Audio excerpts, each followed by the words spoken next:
Daniel, on va terminer avec Bayer. Le groupe pharmaceutique et chimique allemand remonte bien depuis un mois et s'offre 4 séances positives la semaine écoulée. Alors Bayer, contrairement aux deux actifs que l'on vient de voir, Bayer est en tendance baissière depuis le début de mon graphique, qui est, on est en graphique quotidien depuis le mois de juin de l'année dernière. Donc on a une tendance baissière et on le voit entre autres, parce que l'on a une moyenne mobile 50 périodes qui est baissière et puis la moyenne mobile 20, elle également, elle est encore plus baissière, ce qui est normal.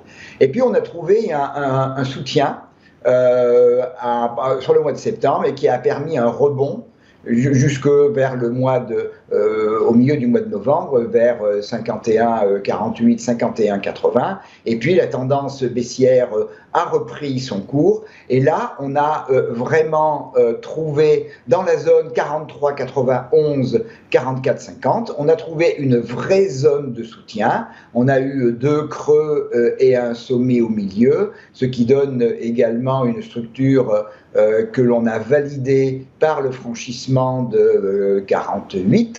On a une structure de double creux. Donc la tendance, le rebond est en train véritablement de se mettre en place. Alors on a un niveau qui est extrêmement important dans ce cadre-là, qui est 48,80.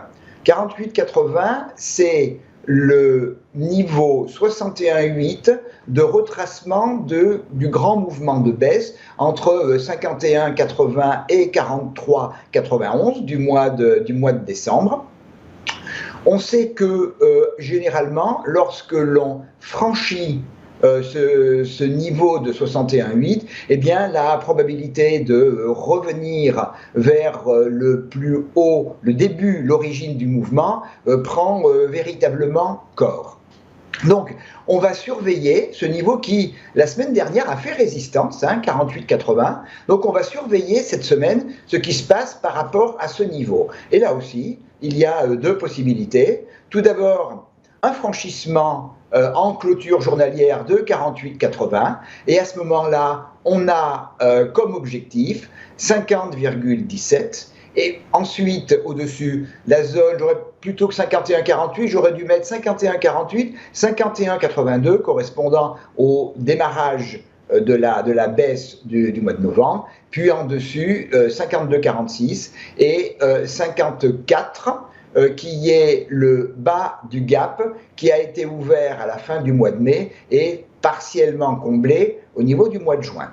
Alors maintenant, si effectivement les cours n'arrive pas à franchir 48,80.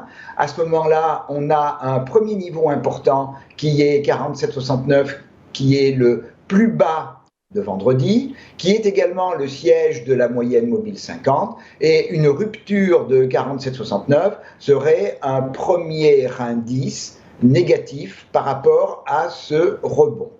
Et surtout, si on cassait le niveau de 46,61, à ce moment-là, ce rebond serait totalement invalidé.